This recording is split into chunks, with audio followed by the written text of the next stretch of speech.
नमस्कार, आप सभी का स्वागत है एनडीटीवी इंडिया पर। मैं हूं समरजीत सिंह।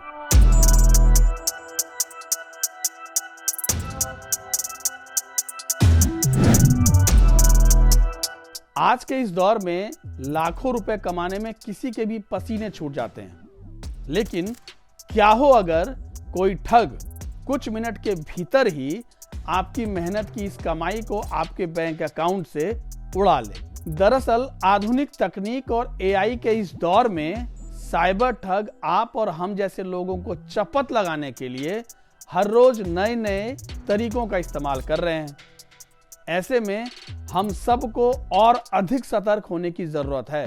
कई मामले तो ऐसे भी सामने आए हैं जिनमें ठगों ने उन बैंक खातों से भी लाखों रुपए उड़ा लिए जिनमें पैसे तक नहीं थे। ऐसे में अगर आप ये सोच रहे हैं कि आपके बैंक खाते में पैसे नहीं हैं और ये ठग आपको नुकसान नहीं पहुंचा सकते, तो शायद आप गलत हैं। लिहाजा अब आपको और हमें फोन पर किसी अनजान से बात करने या किसी अनजान नंबर से आए लिंक पर क्लिक करने से पहले और अधिक सतर्क होने की जरूरत है। ऐसा इसलिए भी क्योंकि अनजान फोन कॉल या आपके फोन पर भेजा गया कोई लिंक कहीं जामताड़ा गैंग का ट्रैप तो नहीं है। दरअसल ये ठग इन्हीं फोन कॉल्स और लिंक की मदद से आपके नाम से पहले लोन यानी इंस्टा लोन लेते हैं और फिर कुछ ही मिनट के भीतर उस रकम को आपके खाते से अपने खाते में ट्रांसफर कर लेते हैं।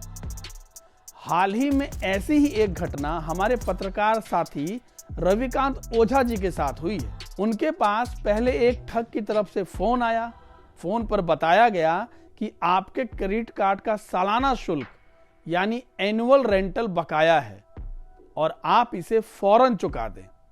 रविकांत जी ने उस ठग से कहा कि उनके पास क्रेडिट कार्ड तो है, लेकिन उन्होंने अभी तक उसे एक्टिव नहीं कराया है। तो ठग ने कहा कि सर, हमारे सिस्टम में दिख रहा है कि आपका कार्ड एक्टिव है। चलिए, अगर ऐसा नहीं है तो हम आपको एक लिंक भेज रहे हैं। बस उस लिंक पर जाकर जो आपको एक नो का ऑप्शन दिख रहा है, आप उसे क्लिक कर दें। आप जैसे ही नो के ऑप्शन को क्लिक करेंगे तो उसके बाद इस तरह के फोन कॉल्स आपके पास कभी नहीं आएंगे। रविकांत जी दफ्तर में काम के बीच थे, तो उन्हें लगा कि सिर्फ एक नो के ऑप्शन को क्लिक ही तो करना है, इसमें कितना समय चला जाएगा, और उन्होंने उस लिंक को क्लिक कर दिया। लिंक को क्लिक करते ही उनके खाते से कुछ ही सेकंड्स में 10,000 रुपए निकल गए। जिस समय खाते से पैसे निकले उस दौरान रविकांत जी ठगों के साथ फोन पर बात कर रहे थे और उन्होंने इसकी शिकायत की और सख्त लहजे में कहा कि मैं जान गया हूं कि आप लोग जामताड़ा गैंग से हो और अब मैं आपकी एक बात नहीं मानूंगा, मैं फोन काट रहा हूं।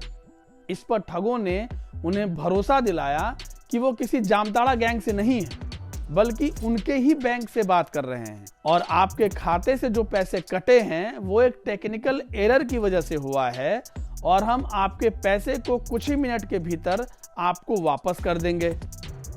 ठगों की तरफ से किए गए इस वादे के कुछ मिनट के अंदर ही रविकांत जी के खाते में 1,47,000 रुपए आ गए। रविकांत जी ने ठगों से कहा कि आपने मेरे अकाउंट में गलती से इतने पैसे क्रेडिट कर दिए हैं, लेकिन मुझे सिर्फ उतना ही पैसा चाहिए जितना मेरे खाते से कटा है, यानी 10,000 रुपए। इस पर ठगों ने कहा कि सर, मैंने पहले ही बताया है कि सिस्टम की गलती की वजह से ऐसा हो रहा है। 1,47,000 रुपए किसी और के अकाउंट में जाने थे, वो गलती से आपके अकाउंट में चले गए हैं। ठग अपनी बातों से रविकांत जी को पहले भरोसे में लेने की कोशिश कर रहे थे और फिर वो अपना असल खेल शुरू करने वाले थे। आपको बता दें कि हमने आपको पहले ही बताया था कि ठग सबसे पहले आपको मोबाइल पर एक लिंक भेजते हैं। रविकांत जी के साथ भी ऐसा ही हुआ। दरअसल ठगों द्वारा भेजे जाने वाला वह लिंक कोई साधारण लिंक नहीं होता है। उस लिंक की मदद से ठग आपके फोन का कंट्रोल कुछ ही मिनट के लिए अपने पास रख लेते हैं और आपके फोन के अंदर की तमाम जानकारी को वो इस्तेमाल कर लेते हैं और ठग इन जानकारियों का इस्तेमाल कर आपके ही नाम पर इंस्टा लोन अप्लाई कर देते हैं और इसकी जानकारी आपको होती भी नहीं है क्योंकि आप उस दौरान ठग से बात कर रहे हैं। रविकांत जी के साथ भी ऐसा ही हुआ। जब वह उन ठगों से बात कर रहे थे उस दौरान भी कुछ मिनट के बाद ही उनके बैंक की तरफ से उनके खाते में 1,47,000 रुपए आने का मैसेज आया। चूंकि वो फोन पर ठगों से बात कर रहे थे लिहाजा वो उस मैसेज पर ज्यादा गौर नहीं कर पाए। और ये लाजमी भी है कि आप फोन पर बात करते समय खास तौर पर तब जब आपके दिमाग में चल रहा हो कि आप जिससे बात कर रहे हैं कहीं वो ठग तो नहीं, तो आप आए किसी भी मैसेज को बहुत गौर से नहीं पढ़ पाते हैं। और यही रविकांत जी से अनजाने में ही सही लेकिन गलती हो गई। जो पैसे उनके खाते में आए थे वो इंस्टा लोन लेने की वजह से आए थे जो ठगों ने इनके फोन का कंट्रोल लेने के बाद अप्लाई किया था। जब तक रविकांत जी ये समझ पाते कि ठग उन्हें चूना लगाने की फिराक में हैं तब तक काफी देर हो चुकी थी और ठग उनके खाते से ये पैसे अपने खाते में ट्रांसफर कर चुके थे।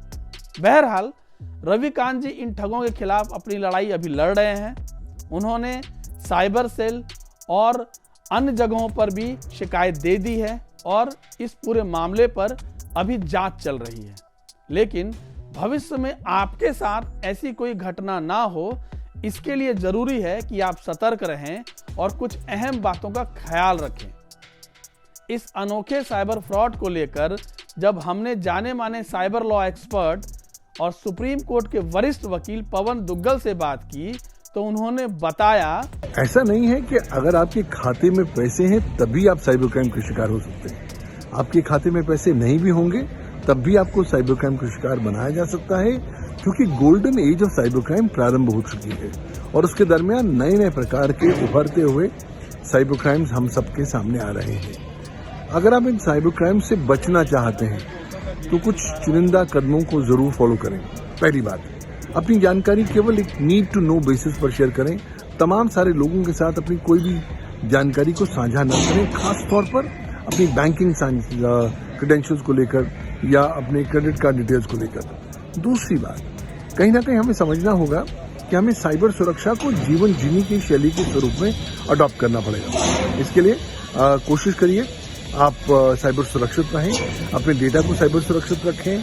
कोशिश करिए अपने डिवाइसेस को सुरक्षित करके रखें। अच्छा एंटीवायरस प्रोग्राम डालें, अच्छा फायरवॉल डालें, अपने सिस्टम से डेटा का बैकअप रखें। कोई भी अनजान व्यक्ति से कोई भी लिंक आया उसको क्लिक ना करें। किसी भी अनजान व्यक्ति ने आपको कोई भी वेबसाइट पर जाके बोलने के लिए कुछ कदम करने के लिए बोला जाए, कृपया ना करें। कोशिश करें कि आप अपने डेटा को किसी के साथ भी शेयर ना करें। कोई भी लिंक पर क्लिक ना करें क्योंकि आप फिशिंग के शिकार हो सकते हैं, आइडेंटिटी थेफ्ट के शिकार हो सकते हैं और आपका जेब में से पैसा जा सकता है, न केवल आपके अकाउंट से भी पैसा जा सकता है। तो सुरक्षित रहिए, सावधान रहिए और ड्यू डिलिजेंस सावधानी बरतिए। जितने आप सतर्क रहेंगे उतना ही संभावित तौर पर आप साइबर क्राइम के शिकार होने से बच जाएंगे। हम क्या कर सकते हैं कि हम साइबर क्राइम का शिकार ना हो? पहली बात, जागरूक हो जाएं कि golden age of cyber crime शुरू हो चुकी है और आज नहीं तो कल हम टारगेट बनने वाले हैं साइबर क्राइम के। दूसरा, सतर्क हो जाइए कि साइबर क्रिमिनल्स अपनी भरसक कोशिश करेंगे आपकी जेब से पैसा निकालने के लिए।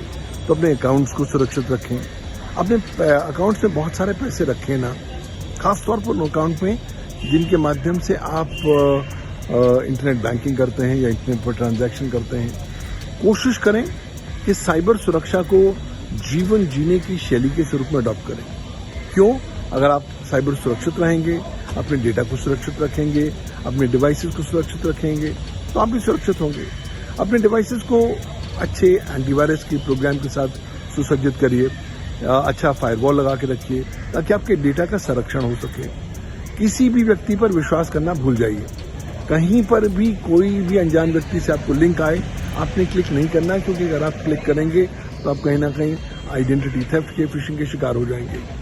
कोशिश करनी है कि जल्दबाजी में, पैनिक में, घबराहट में कुछ काम नहीं करना।